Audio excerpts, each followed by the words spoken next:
I'd like to call this meeting to order. This is a planning committee meeting for city council. It is 1 o'clock on Thursday, November 21st, 2024. Can do a roll call. Chair Hotchkiss, Present. Councilmember Kavanaugh is absent. Councilmember Middleton is also absent. Councilmember Costi is here as a presenter. So there were supposed to be two items on the agenda. We had a late cancellation by Tito Martinez about his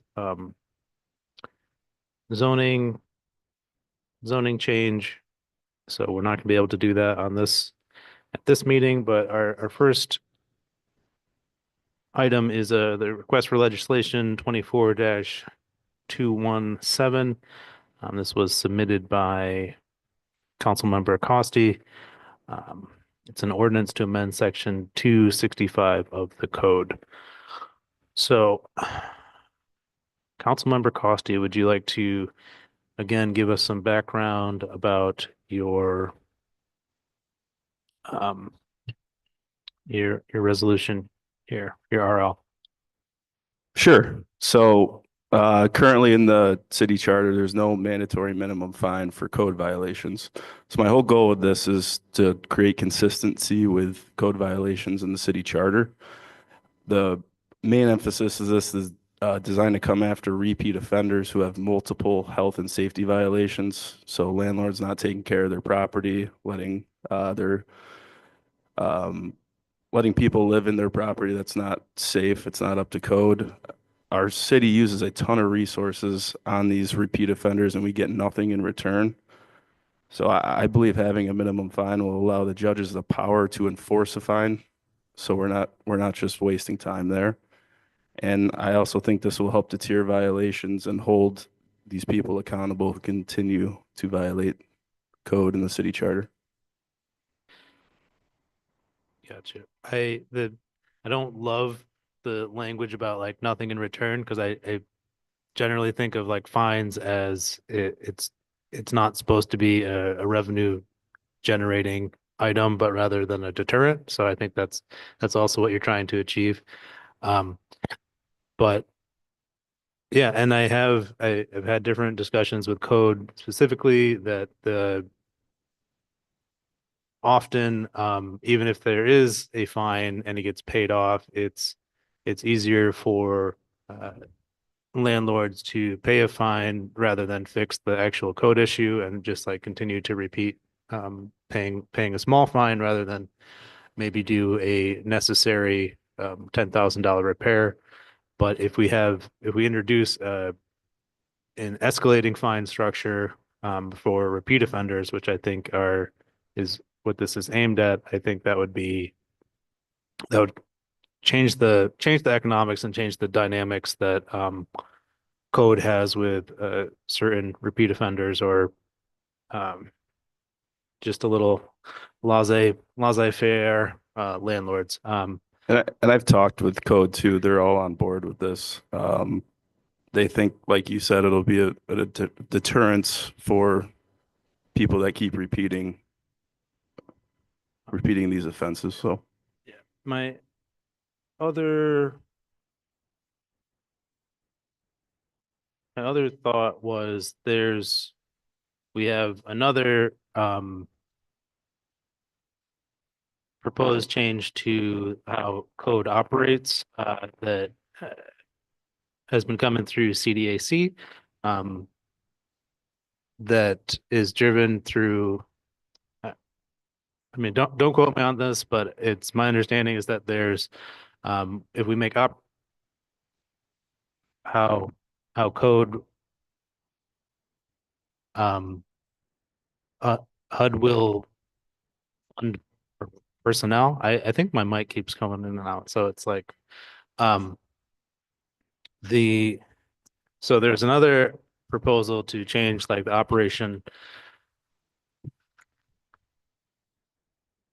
Thank you so much. So there's another proposal in the works to change the operations of code.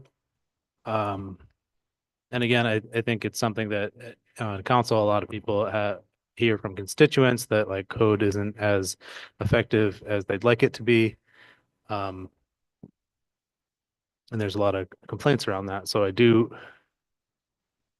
I wish Councilmember Kavanaugh was here because he wanted to discuss this further.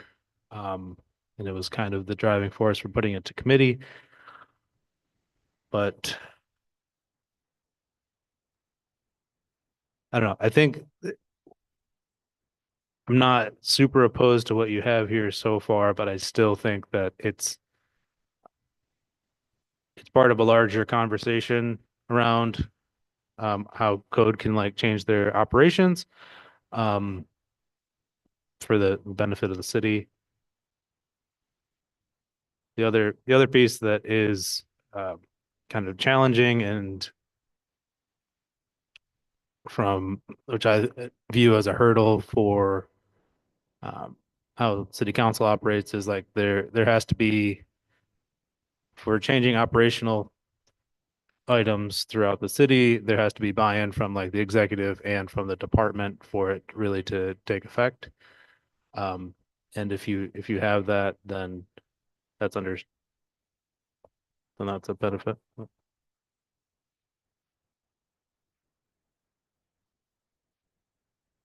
Okay.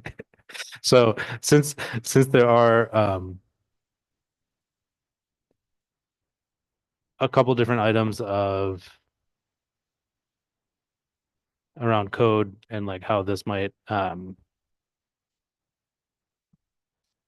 what's the word I'm looking for? Impact each other. I think we've got council member elect Rebecca Rathmel here. Do you want to weigh in on any of this so far? You want to come on down? It's a committee meeting. There's hardly any rules.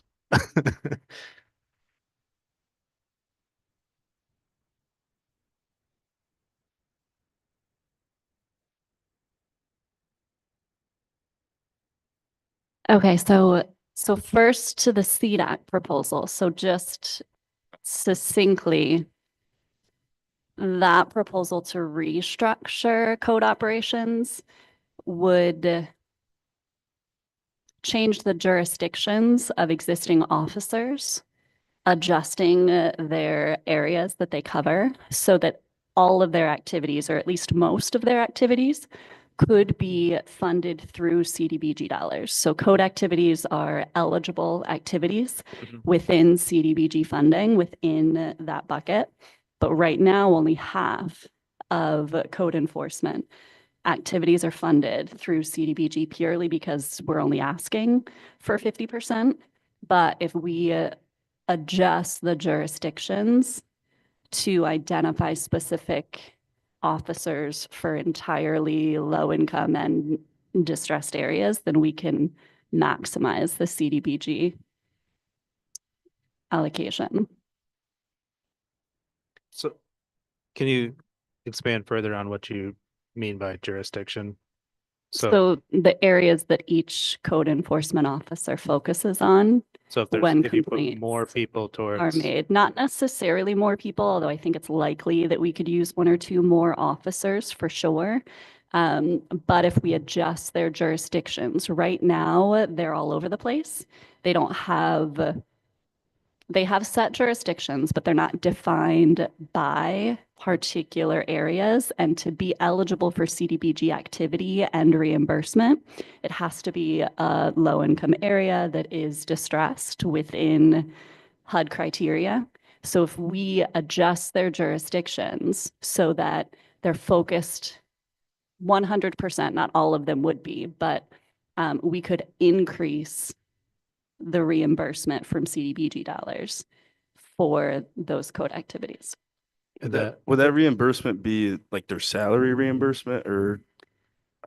Potentially. So the CDBG dollars annually, the Director of Code Enforcement gives the HUD grants admin, Steve Carson, they request an amount for reimbursement for their budget.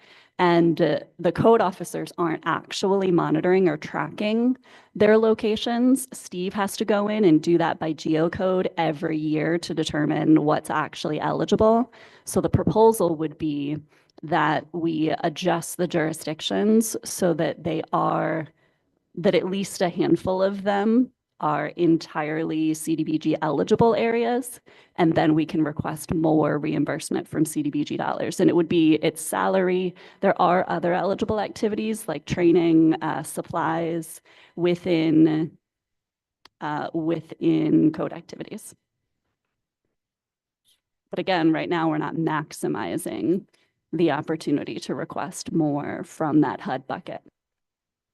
So there's specific census tracts that HUD is identified where like HUD can be Yeah, or not quite CDBG? census tracts, but Okay. yes, geocodes that would fit similar. Okay. They'd be eligible.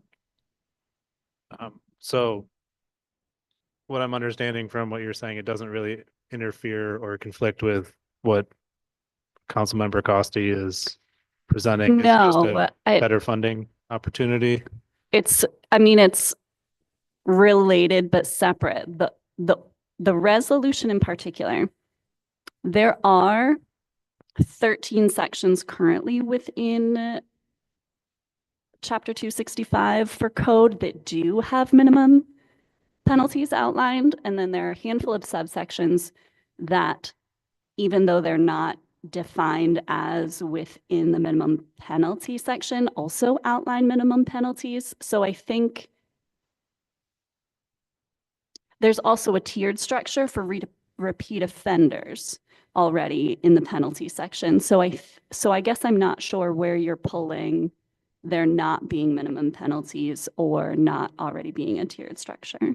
Yeah, so I mean, I've had multiple conversations with Corp Counsel and Code, and they say that these landlords, they rack up all these code violations, they plead down, and they don't end up paying a cent to the city, and we're using all these resources, and nothing gets changed, and there's nothing in there that's stopping them from continuing to repeat these offenses. And most of these are health and safety violations where we have landlords that are out of state, out of the city, that are putting people in these buildings that are just an absolute disaster. And it's not safe for them, obviously, and they're doing nothing to fix it. And there's really nothing in there that's, going to hold these people accountable. Totally. And I think you're right in that regard. What hasn't been effective, where penalties are increased, but has been actually effective, is attaching, because right now landlords can continue to operate what is for them a for-profit enterprise by not paying those fines, but also not investing any money in fixing violations or ensuring that their properties are habitable.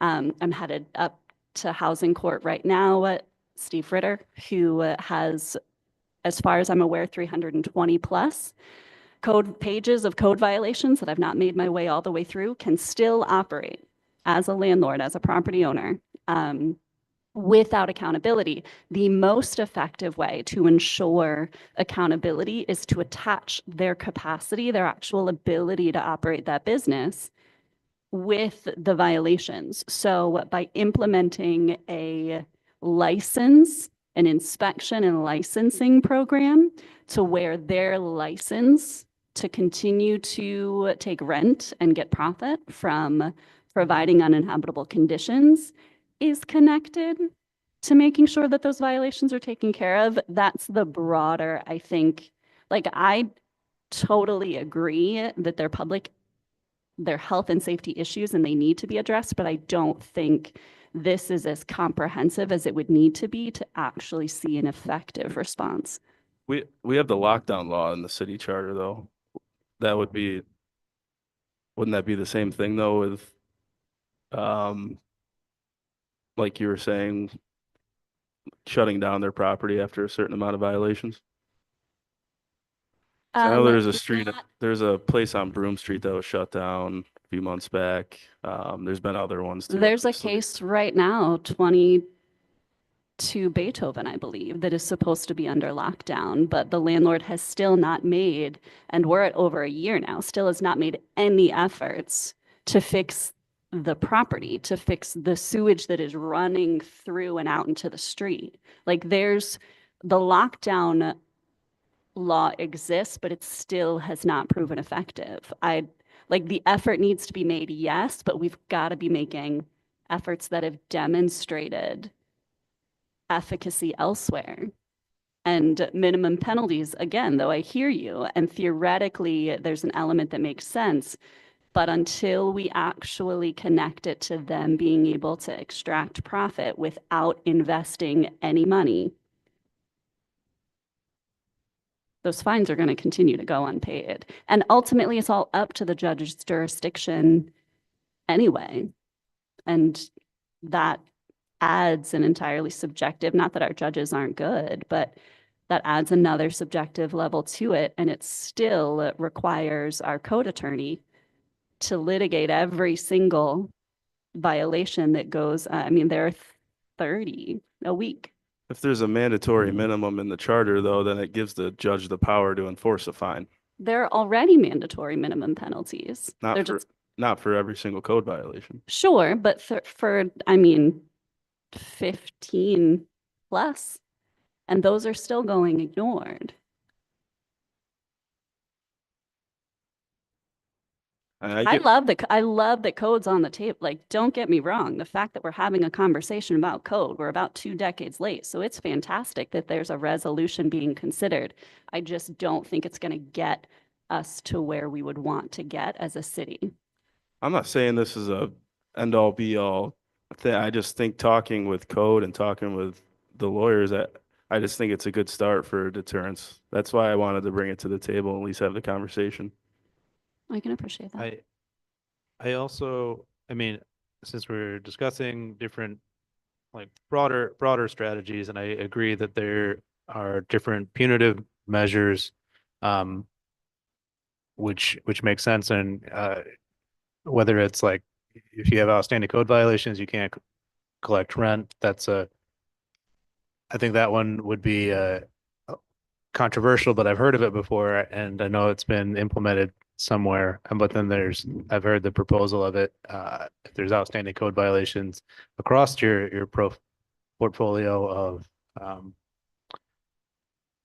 apartments or rental units, that you can't do an eviction at any one of them. So that's like different things I've heard of.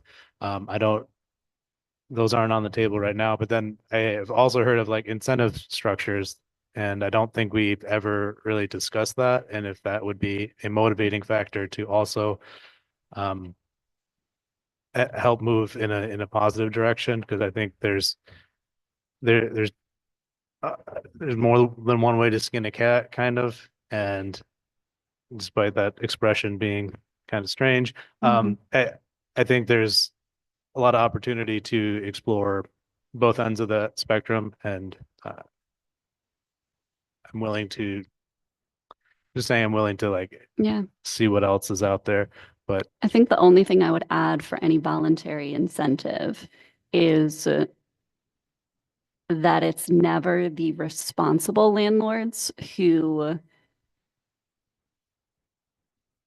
aren't actually following through with ordinances, regulations.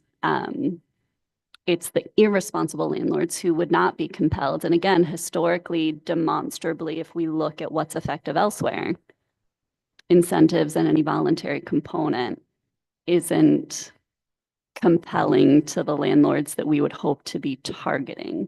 I think if we do bring more of a comprehensive approach to code enforcement, ideally a proactive and strategic approach, then we have an opportunity to ensure that the responsible landlords aren't the ones who are having to bear most of the burden. right. And I think there's the places that have implemented the registry type of a system, a rental registry that has has like a public database that is viewable of which landlords have like the most either outstanding or like commonly have like code violations versus the ones that like are in compliance. I think that's an incentive structure in itself that it's, if we were able to implement something like that, uh, if I'm looking for an apartment, I know a lot of people don't have like that much,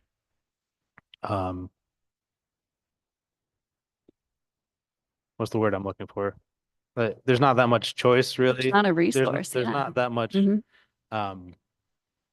like Demand is far competitiveness. You got higher. to go like what's available Yeah. for a lot of people. But there's a certain piece of the market that does have like choice, and they could be like, okay, this landlord seems to is got a 5-star rating. This apartment that I'm looking at is by a 3-star landlord or whatever. Yeah. Like has outstanding violations. So I think there's that type of incentive structure just to like publicize their history, that I think would be. I think that's been outlined. Well, I think that's the been outlined Fair before, Housing right? Advisory Board is actually working on the beginnings of a website, so it doesn't necessarily have to be legislated, but it would be a tenant resource very specifically that would identify not only code violations, but human rights, tenants' rights violations, property conditions, more to steer, hopefully, tenants away from the worst options. But again, our demand is far higher than supply, so many are left without options. I have to run upstairs to code court, but thank you. Okay. Thanks for letting me speak. Yeah. I appreciate it. Thanks for joining in.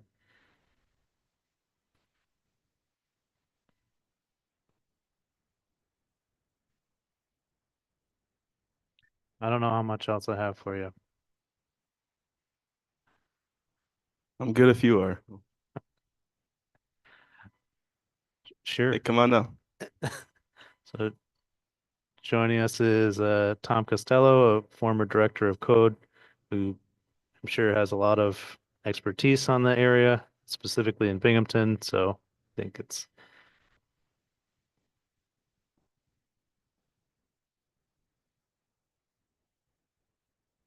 Yep.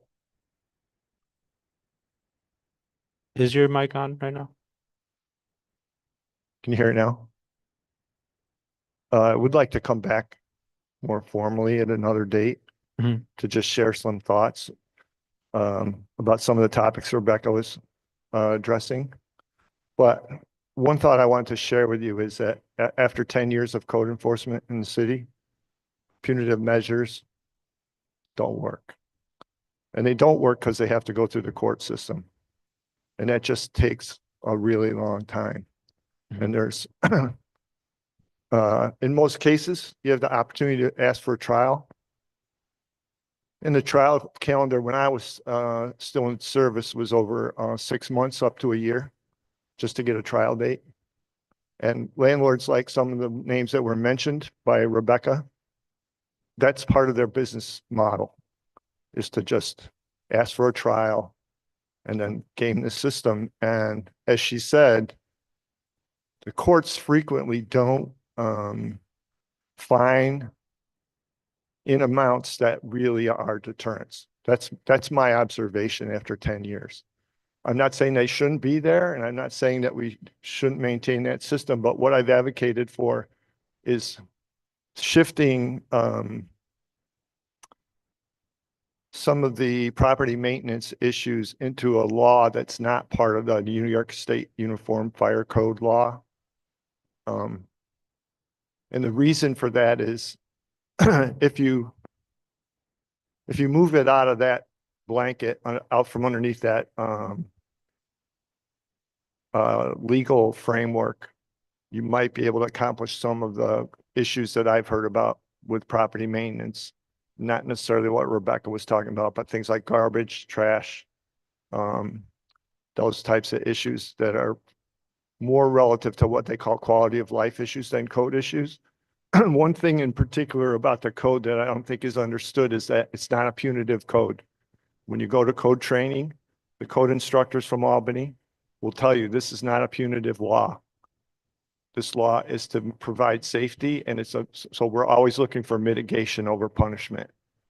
In Albany, in my experience, again, I'm not speaking for anyone officially or anything like that, but my experience with leadership in the code Department of State, Codes Division, they're always talking about mitigation rather than punishment. They're not fans of punishment because it doesn't work. The code is written so that you plan, design, construct, and operate, or they call it maintain, a building in compliance with certain standards meant to protect you from catastrophic events. The code is not written to develop a standard of quality in a building in terms of finishes, in terms of, the kinds of things that make some housing very attractive and other housing less attractive. A smoke detector is a smoke detector is a smoke detector. If it's in the right place in the room and you have irregular surfaces on the wall, technically you could argue that the wall surface wasn't being maintained as it was built originally, and therefore it was in non-compliance. But things like that don't do very well in court. They just don't. I had one court case very early in my career. There were 82 violations on a property on Riverside Drive, prominent location. The landlord asked for a trial, went to trial, told the judge he wanted to develop a plea with the city attorney. City attorney pleaded him guilty to three out of 82 violations. He paid the fine for the three violations, was about $450. And the attorney comes out of the courtroom, and this was, like I said, very early in my career. And I said, what happened? And he said, he pleaded guilty to 3. We dismissed the other 79 violations. I said, well, what about the violations? They're still there. And he said, you got to go back and cite them again and bring them back into court. So those are the realities of what happens on the 5th floor in the courtroom. I've had judges say to me off the record that they have very important criminal cases that they handle, and the code cases are important. They're the law, but they just don't get the priority that we might think that they should, rightly so, unless it's a direct threat to somebody's health and safety, which is really where Rebecca's coming from. But I'm still a fan of incentivizing rather than punishing, because it's just, if you're going to go through the courts, you're not going to win. It's just literally impossible. Right. And there has been, it seems pertinent about when you're talking about the trash or high grass issues, that there's been a approach to move to like an administrative fines, so that they don't go through the court. If you're hit with a $50 fee for high grass, I don't know what it is necessarily, but it's you'll pay your thing, you go pay your fine, and then you take care of it. And I believe that's how some people are proposing or shifting to that type of a system, so that there isn't that the whole court system debacle. Right. And I think that's probably appropriate for some of the lower fines, like you're saying, the quality of life issues, but maybe they can get parsed out so that the court system isn't overwhelmed for the habitability issues or health and safety stuff is still going to the courts, but they can be appreciated better if some of that stuff is being moved to an administrative process. So definitely, I've heard a lot about it, but I thank you, Council Member Costi, for taking the initiative to kind of start keeping these conversations going and looking into one approach. One question, when you were speaking to the attorneys, like, because it's a state law that undergirds our local law, in other words, the state wrote a model law, we adopted the model law as a municipality by ordinance. So it basically incorporated all the 9 volumes of the code. There's provision in that code to prosecute violations as misdemeanors. But the city, in my experience, did not typically, and the misdemeanor would be with jail time attached to it if you were convicted of it. But the city rarely employed that strategy. There's different approaches they use legally to just make it, it's just a wholly different process, you know, and that, I don't know if they talked to you about that, but whether or not some of these where you could process in a way that really would be a deterrent because of jail time, that might make your legislation not necessarily, you know, something that has to be adopted now. If you just, if the direction in the law department was to prosecute under misdemeanors. But I'm not saying that they should do that or that they would do that, but I know that that was my experience. There was one case that I know of, a woman that owned an apartment building on Clinton Street, rather famous building, went to jail or was sentenced to go to jail, and it created a big problem. Like, people didn't want to see an 80-year-old woman go to jail. But that's the only time I ever remember anyone in my 10 years going or being sentenced to go to jail for a code violation. But it is in the law. Have you seen the state law? Do you know what I'm talking about? It's in the administrative part of the code that you can prosecute as a misdemeanor. I even think you can prosecute as a felony if there's a loss of life or something. Yeah, I know in my draft of my legislation, there's a piece about jail time in the bottom of it too. Uh-huh. Okay. Well, anyway, if you'd like me to come back more formally with, like, I've written stuff up. I think I've shared some of that with you or Hadassah, but just, oh, one last thing was the rental registration program. Mhm. As far as I know, the law is still on the books. Yeah. It just isn't being enforced. That was an utter disaster. I absolutely did not have the workforce necessary to do that. The biggest obstacle to that wasn't the landlords, oddly enough, it was the tenants. Tenants have to allow you to enter their building. And if it's occupied, if they're in the building, they have to give you permission to come constitutionally into their apartment without a warrant. There were many, many tenants that were reluctant to do that. And another issue that we had was to try to respond to that was, okay, when an apartment is vacant, then we want to do an inspection in order for the landlord to achieve compliance. And the landlords just wouldn't tell us when the apartments were vacant. And it was like, how do you find out if an apartment's vacant or not, if they're not voluntarily complying? Right. So that also is an issue. And one other issue related to that is that happened during that process was, how do you identify all the buildings in the city that have apartments in them? Like, how do you do that?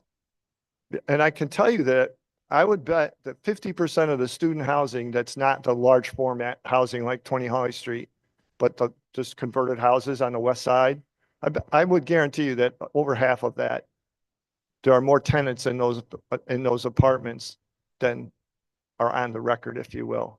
You know, the only way we find out about them is if there is a complaint and we go and do an investigation and then we can register it. And the last thing I'll tell you is Municity, which is the software that the code department uses. Municity, at this point, you should be able to go to the IT department and say, flip a switch on Municity, and it can go up on a website and you could see every building in the city that's got a code violation on it in real time. I mean, it was built to do that. Why it has never been done is political. It's not technical. You know, there might be some technical brushing up that needs to be done according to what I've heard, but it's absolutely designed to go on a public interface. If you go to Lexington, Kentucky, if you go to Buffalo, New York, or if you call Municity and ask them to give you the names of 10 cities, you can go there and go on their website. Lexington, Kentucky, 10 years ago, you could go on their website and just click on a house, like on the county GIS, you click on a house and it would tell you everything you want to know. It's right there. Police reports, fire reports, code reports, sanitation reports, was all there, open data. We paid for that. We have it on, it's installed already. Right. Anyway, that's my rant. Sorry about that. Thank you. Okay. Appreciate it. Time? Well, definitely reach back out. Any closing thoughts? I'm good, Mr. Chairman. All right, thank you. I'm going to adjourn this meeting.